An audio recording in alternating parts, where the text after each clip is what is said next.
So no idea if it's actually live right now. We'll have to wait until we can. Let's see. Yep. Yeah. No? Yeah, I got a notification saying live. Then I think we're live. If we are live, bear with us for a second. We're trying to get everything set up so we can make sure we're doing this right. We can't actually see. We're going live from the iPhone, so we can't actually see. The phone is flipped around, so we can't actually see. Yeah, we're pretty good. Yeah. Okay. I said you were going to be a little small thing if you sat back on the couch. Oh, I'm okay. I'm just going to hang back here. So, hello, everybody. Hi. Ryan Humphrey here. Ivana Humphrey. This is the Humphrey Family channel. This is our first live stream ever. Well, on YouTube. We've done a Facebook live before. But we hit 100 subscribers and decided most of those people only see what we have in the videos. We don't talk about too much of our personal life or who we are or where we're from or anything like that. So we figured we'd do this like Q&A for y'all to answer any questions. And we don't have any expectations of what questions will be asked. We don't even know how many people are going to come. Could be 0. Could be A couple. 1,000. No, we have 100. We have 105 subscribers, and that has taken us quite a while just to get to that number. It's quite hard to get in front of people on YouTube unless you're either a YouTube pro or you get some sort of lucky break or something. We've had a few shout outs here and there that have brought some subscribers our way, and so we did hit the 100, and we're at 105 now. We started in October. Can you believe that? So do my math real quick. October to what is it? So October, November, December, January, February, March, April. So we're like 6 months on YouTube now. Good job, Ben. I didn't do math very well in school. I was more of a artsy-fartsy kind of guy. We have a chat. I'm assuming that what I'm looking at is just an empty chat because there's nobody chatting, and that it's not going wrong or anything like that. But I could be wrong.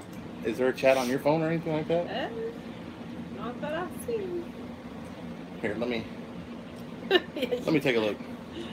Your phone is really dark.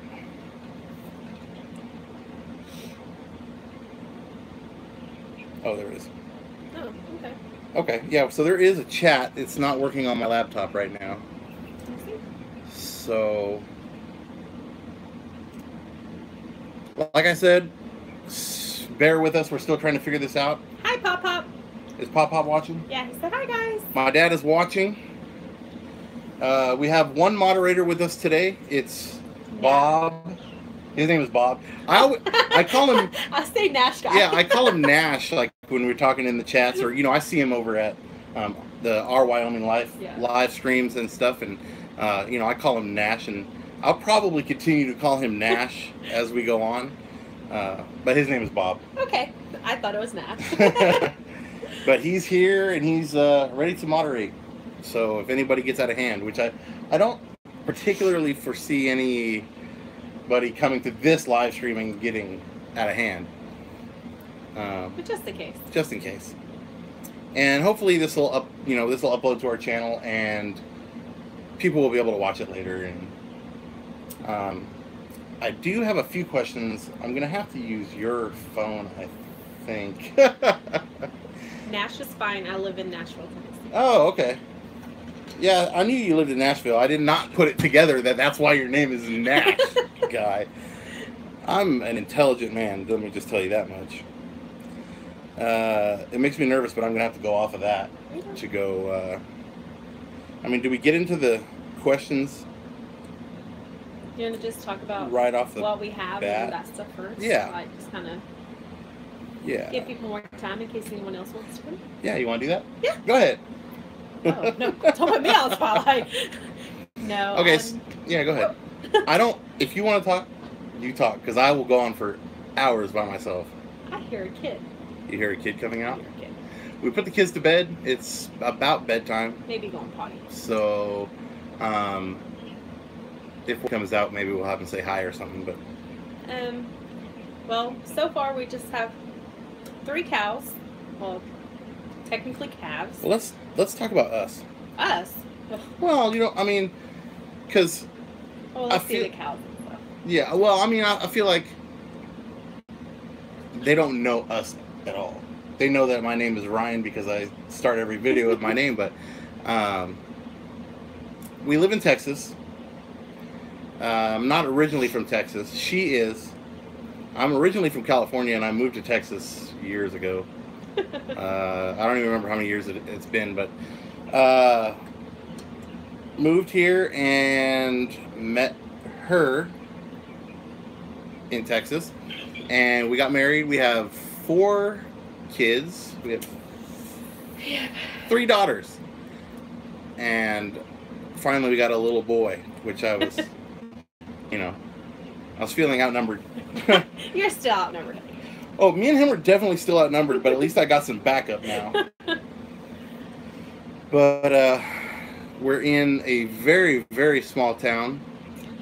We don't even have a zip code. We're technically not even a town. We have to use the next town over zip code and town and all that. So yeah, technically we're in a town called Thalia. And there's actually debate on how to actually say it. Some people say Thalia. Some people say Thalia. I say Thalia. I say Thalia. Thalia. We moved to this property about a year ago. Actually, it's been like almost exactly a year. Humble little place.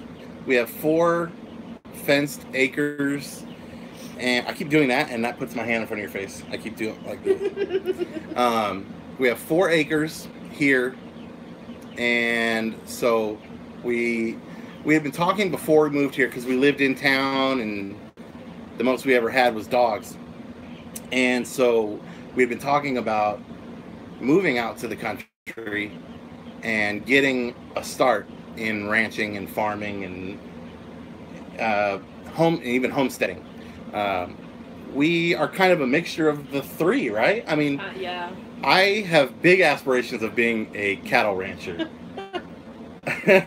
I'm just going to put it out there. I have huge aspirations of raising tons of cattle.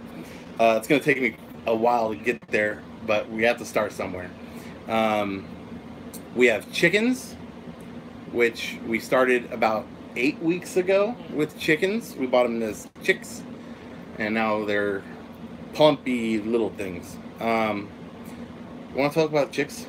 What we got? Yeah, we originally got 6 Plymouth Rocks, and one of them, we actually ordered 5 but ended up with 6 for some reason, and one of them didn't make it, and so we still have, and then one got out. My mistake, first time, chicken owners. And one got out, and so it's no longer with us because we have dogs. And, yeah. But we have 5 Plymouth Rocks for eggs just later on. We have 5 Leghorns for white eggs. And then we have 6 big, ready to go on our tummies. They're huge. What I didn't were birds that were like specific for egg layers and specific. There were birds that are, meat specific. But I didn't realize how quickly that these. I mean, they are triple. They're the same age as the Plymouth and the Leghorns, but they are triple their size. If not more than triple. They're huge. And today is actually the first time. I don't know how to explain it, but they have like that little chirp. And was it today? It was yesterday, I think. Was the first time I actually heard one of the big ones make an adult sound. I don't know how to explain it. What's the sound a chicken makes? Because I mean, like, they tweet when they're babies, but when they're older. Yeah, I don't know. It's just it just went from it just went from what I'm used to something that caught my eye. I'm like, wait, what? So they're definitely ready. They're making big kid sounds now. Yeah, is what it they're is. definitely ready to be processed, and then we have 10 more Cornish that are 2 weeks still in the house under a lamp and stuff that we have to replace the ones that are about to get processed. That's probably what we're going to end up doing is, I think, how many were outside? 6. So we have 6 for the original 6 that we got. And then I think what we're going to do is every time they're close to being processed, maybe 2 to 3 weeks out, we'll order 10 more, and then we'll just keep, because we want to sell. There's a couple farmers markets out here that we want to become a part of, and doing the chicken, I mean, selling chicken is what we kind of want to do, and selling eggs. We're months, veggies. Yeah, veggies. Oh, that's another thing we got to talk about. We'll get into the garden here. We're a few months away from egg production because we got them all as chicks, and so go ahead. We have a question. It says, do all farms have barns? I would say no. No. There's different kinds of barns too. I mean, there's who is that? Mark of the 6'6" is no 6'9". Mark of the 6'9". I'm assuming that's what that is. I would gather to say that not every farm has a barn, and there's also different kinds of barns. You have some where they actually have stalls for their horses and their cows, and there are some that are strictly for storage, like hay storage, and then supplies like tack and stuff like that. Feed. There's like the kind of barns that you think of, like the red barn with the white crosses that open up, and in the center you walk down, and you know, you got your horse stalls or your cow stalls or whatever you want. But then there's like metal, and it's really popular out here. I'm not sure about other states and stuff like that, but there's metal, just huge metal barn. They call them barns, but they're like big metal, and that's what we have out here. Sheds, metal. Yeah, that's what we have out here. We call it the barn, but it's just storage. And so I would assume that some of these places out here don't have any barns. I know our neighbor down the road, I don't think he has a barn. Yeah, no, and then I think the people that do the goats and the cows down here don't have a barn either. Yeah, so. Yeah. You know, you can get away with having just like a shed, like a cow shed or something, just some shelter for them to get into. That's what we have. We have a shelter. We have the pasture, which has absolutely no shade, no trees or anything, which I don't like that. But we do have a pen. We have a big pen and a straight pen, and the big pen has like a cow. We call it the cow shed. It's basically just a 3-sided. Would you call it a lean-to? Is that? It's we bed it down sometimes and put hay in there, and we probably won't do that for a while because it's already in the hundreds. That's another thing. It was 101 degrees today, and that's crazy. Hi, Mike. Mike is here. It's going well. It's Mike or Aaron. It could be either one. They call it a loafing shed. Loafing shed. Smart. Yeah, that's what we have. So there is a big barn next to us right here, and it's mostly for hay storage, and there's like machines in there, old broken down machines and stuff. And we actually we're considered the northern panhandle, right? You got to read what you're. It says, "Wow, you must be." No, we're not actually. We are very close to the Red River, the Oklahoma border, near the curve up to the Panhandle. So if you think about the pan, and when it comes out along Oklahoma, on the bottom of Oklahoma, we're just at the corner, right between that motion. I don't know what my hands are doing right now. We're right. If you look it up, you can look up like Ford County, Hardeman County, Wilbarger County, and we're right in the center of those three counties. I think now's a good time to talk about the garden and what the heck is going on with that. Well, as you saw in some of the videos, we did do a garden, and we had a big storm and it got held on, and just the wind out here is outrageously crazy, and something else got in there. I don't know if the dogs went in there and dug, or maybe a bunny came and ate my veggies. But anyways, through the wind, the hail, the animals, it got destroyed. So we just started over, and I didn't do a video, which I probably should have, but I just planted maybe 200 more little pods of vegetables, from carrots, tomatoes, cucumbers, onions, lettuce. We even did corn. Just everything I could think of. When you say that it didn't work out, I mean it's a complete loss. Like we didn't. What's funny is it's a complete loss for absolutely everything except for cilantro. The cilantro made it. I don't know how. Out of everything we planted, cilantro and squash are my two least favorite things. But the freaking cilantro survived. Now I can eat cilantro like a salad. Love it. I like it a little bit, maybe on a taco or something, but just, I can't. When we first got together, her love for cilantro, she would she would take like a handful and put it in the taco, because that's what she loves. But I can't do it. I can't do cilantro. But like she said, we started it's over there. We might do a video on it, like saying, hey, look, we got started, and something like that. But you planted more, I think, this time. Yeah, last time I planted, I think, maybe 80 little pods, and this time I planted, I think, right over 200. And I picked a lot more different vegetables too that I didn't plant originally. So. I think not only was it things out of our control, like weather and rodents or whatever the heck got in there, we also are very new to this, so we made a lot of mistakes ourselves. Yeah. And I think we maybe transplanted a little too early. We did. And so not everything was ready, hardy enough to get into the ground, which is another thing. The ground is pretty terrible, and I just don't think we fertilized it enough. I don't think we groomed the land enough to be able to feed these seedlings that we've transplanted.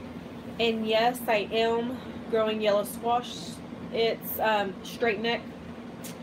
Go ahead and read the name of the person that's asking the question. Oh, Nash, okay. Yeah, he asked if we were growing yellow squash, and I am, and it's straight neck. I do know that one. Straight neck yellow squash. Never heard of it? I love squash. Never heard of it, never ate it, never probably will never eat it. I will eat it, and Farmer's Market will eat it. So. We mentioned it before that we want to go to Farmer's Market, and that's something we because it's not only gives us a chance to actually grow things and like see it from start to finish and give and sell it to the community, but we got kind of, if you want to say, a customer service background. We used to have our own restaurant, and it was called the Crazy Cow, and it was a Holstein themed restaurant, which is cool because now we have Holsteins. But it was a gourmet burger restaurant. Me and her were the owners. I was the head chef and ran the day-to-day operations, and she ran the day-to-day operations when I didn't feel like going in. And the books. Yeah, she did the bookkeeping and stuff like that. We were open about 3 years, and one of the biggest. What's happening? Mike or Aaron, but it said, who painted the pictures on the wall? What pictures? Oh. But I'm thinking these. I painted those. He did not. Don't let him lie. I got those at Walmart. As far as art's concerned, I'm very artistic. musically, I cannot draw for nothing. So that's definitely, we could say like, oh, our kids did that for us. Well, but no, actually, our 8-year-old daughter is very into art, and she's actually very good at art. So she could have very well did those, but no, I got those at Walmart. I thought they were cute. We have a lot of random stuff. Yeah, it really is, because we have a lot of, I don't say influences, but I love New York. I love New York City. I love the Yankees, so we have some New York themed decorations. I love Harley Davidson, so we have some Harley Davidson decorations. Our house is very, what's the term? Diverse. I was thinking bipolar, like schizophrenic. Yeah. I don't know the exact term, but it's lots of pictures of the family. But one thing we do love is pictures of farm animals. Yeah, like in our room we have a huge. I got this, guys, and I thought I would love this. It's a huge picture of a cow, and it's kind of like that, except for it's more clear, and it's a heck of a lot bigger, and it's on his side of the bed. And when I roll over that way, it has these eyes, like just at the. I swear it's watching me. I tell them all the time, like, it's watching me. So, but I can't take it down. I like the picture. And I would definitely like the recipe for the squash. I absolutely love squash casserole. So that would be perfect, Nash.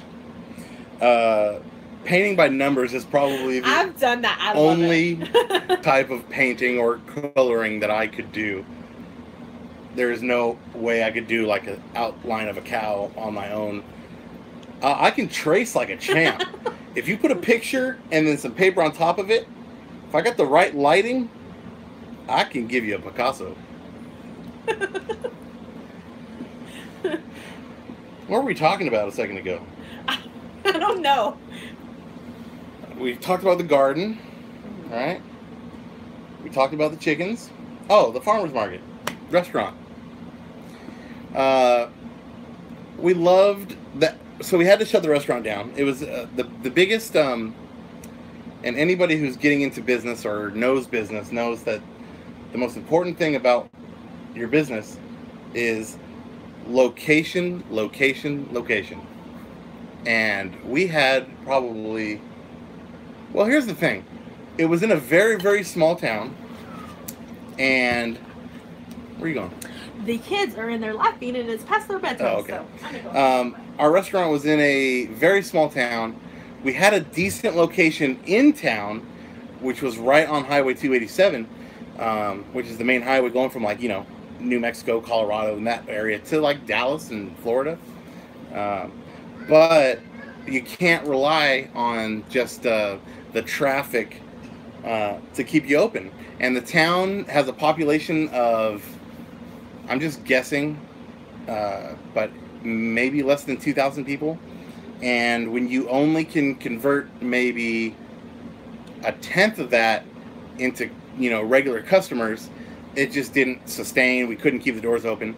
We had amazing reviews of, I have a chef's knife, so I try to have a little bit of creativity. So it was a burger joint, but it wasn't the typical greasy spoon burger joint. It was gourmet burgers, and we used ground chuck steak. We used brioche buns. I mean, it was very, I don't want to say upper class, but it was elevated burgers. And just the location we were in just didn't work. But one thing we absolutely loved about running the restaurant was serving the customers. I mean, we loved their faces when they ate the burgers. We loved getting reviews on Yelp. We had tons of reviews. I mean, we had a 5-star rating, and we had like 45 to 50 reviews, and maybe 1 4-star rating. It was just so we like doing things well, and we like giving back to the community and customers, and customer service is a big thing. So that's kind of what we decided why we decided to do the farmers market. And we can make a little bit of extra money doing it. We won't get rich doing farmers market, but it'll be a little extra money. Gives us a chance to get out and make sell to customers and do customer service. And give people a different option, because I mean, we personally, we like that farm fresh beef, eggs, chicken, I mean, pork.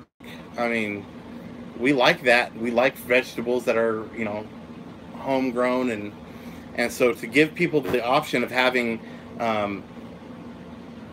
you know, to know where their food's coming from, and to, you know, they don't have to go shop at Walmart. They might get to make a day out of it. Go to the farmer's market, and, you know, take their kids and get their kids involved in actually picking fruits and vegetables, and so that's why we're going to do the farmer's market. We're probably a ways away from being able to introduce, you know, a decent amount of product to go to farmer's market, but I think right now we're going to be doing just the meat chickens because they're the ones growing the fastest. We'll have enough to be able to go do like a small little, you know, one Saturday, kind of test the waters a little bit, see how many people will actually come out. And did you answer Mike's question? What did Mike ask? He said, "Is the grass greening up?" Very, very slowly. We have 4 bales out in the pasture right now of blue stem grass, and our cows are not really that into it. They're grazing because the grass is coming in, but it's so dry here. We have had maybe 1 rain in the past 2 months. I mean, it's been so dry. And now it's straight to 100-degree weather. There is a little bit green coming up. It's not tall, but the cows are more willing to go work at getting that little bit of grass than eat the blue stem that we have now, here. Y'all have to, when we say our cows are spoiled, you might hear us say it in a video, and if we haven't, let me tell you, our cows are very, very spoiled. We started on alfalfa, like really green, flaky alfalfa, just perfect for them, and ever since then, they are very picky, and they are spoiled. We bought these cows in May. We bought 2 heifer calves, and we bottle fed them. They were 2 weeks old when we got them, and we bottle fed them, and when we weaned them onto the calf starter, right? And then from there we went to we worked in hay and alfalfa and stuff, but we went to the cake cubes. But the alfalfa we were getting when we first started was from Tractor Supply. Yeah.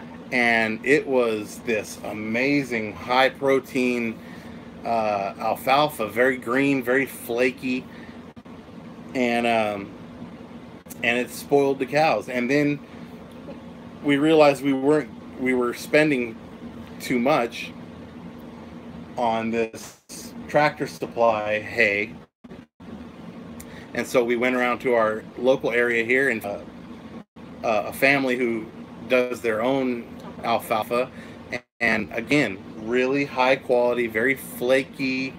It was close to like 30%. Yeah, it was very protein was very, very high, and our cow, and it was free choice. You know, we they ate it up fast. And so now that they run out of alfalfa, we go to somebody else and we get a bale of alfalfa, but then they run out, and for some reason, I mean, feeds cows knows that there's, or even cuts hay, knows that there's seasons, right? So we're at the end of everybody's supply because it's starting to be hay season, and I think I actually saw somebody just do a baling this last couple days ago. But we got to a point where now the only thing we could find was this blue stem, these huge round bales of blue stem, and it's not what the cows want.